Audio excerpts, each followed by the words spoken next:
Hi, and welcome to CryptoBiography. I'm your host, Brandon Starr. This is episode 328 of CryptoBiography, and it's part 6 of Tomorrow. And here we go. The dress didn't come. Instead, about 3 weeks later, in the middle of the night, the town's alarm started blaring. Their parents went in to check on them, and they asked Betty to watch Albert while they found out what the town needed. Betty and Albert sat in the dark.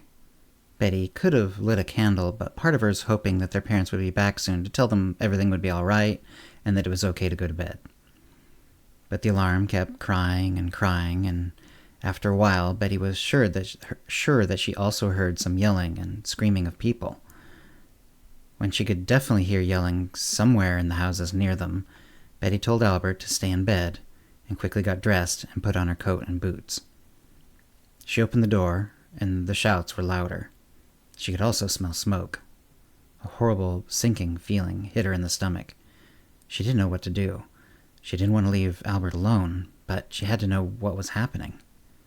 But Albert couldn't come with her. It could be dangerous. She decided after a pained moment to tell Albert part of the truth and then go find out what was happening. She went to his bedside.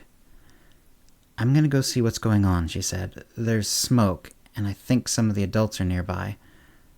I don't think there's any fires really close by, so stay here. I'll return just as soon as I can, okay?" In the gloom, Albert nodded. Betty gave him a quick hug, then headed out. It didn't take long to tell where it was coming from. It was just 3 houses over, where she could now hear and see 2 groups of people fighting.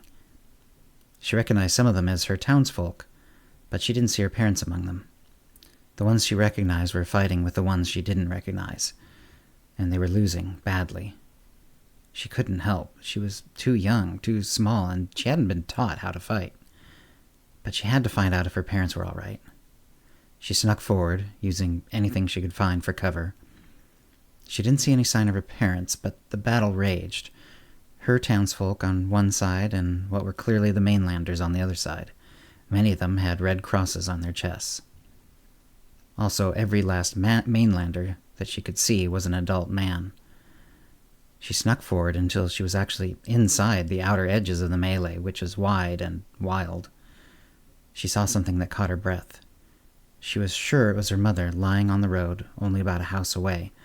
It was pretty dark, but there was just enough light she could tell that the body was wearing a green shirt like the one her mom was wearing when they'd warned her and Albert. There was another body just beyond it, which she had a horrible suspicion was her father, but she couldn't tell at all from where she was. Were they hurt? Dead? She had to know. She snuck forward, knowing she could be spotted at any time. When she was as close as she could get without breaking cover, she took a look around. Everyone was busy fighting, so she scrambled forward, low to the ground, up to the 2 bodies. It was them, her mom and dad, and they were dead. Tears sprung up in her eyes, but fear kept her from crying completely.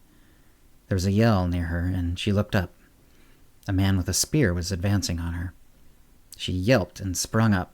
Out of pure fear, and because there were fewer mainlanders in the way, she ran back towards her house. She ran around the hedge toward the front door when she realized she couldn't keep a grown man out of their house if he was determined to come in, and what if more joined him? And worse, by going in, she would also be endangering her brother. She hesitated, but the man's footsteps were coming closer. She didn't have a choice now. She'd have to get in the house and escape with Albert out the back, if they could. She ran towards the door, but the man was upon her just as she was mounting the 3 steps.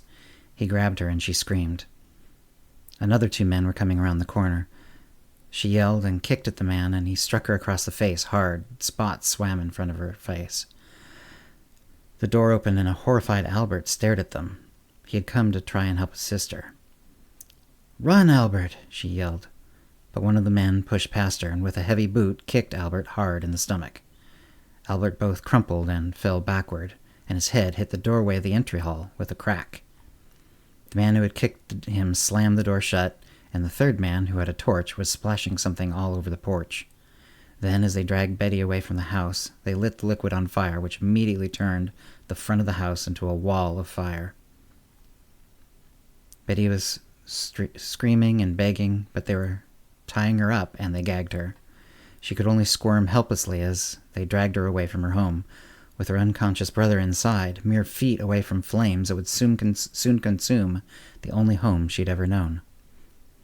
"Why'd you torch it?" "We haven't been through it for valuables," one of them asked the one with the torch.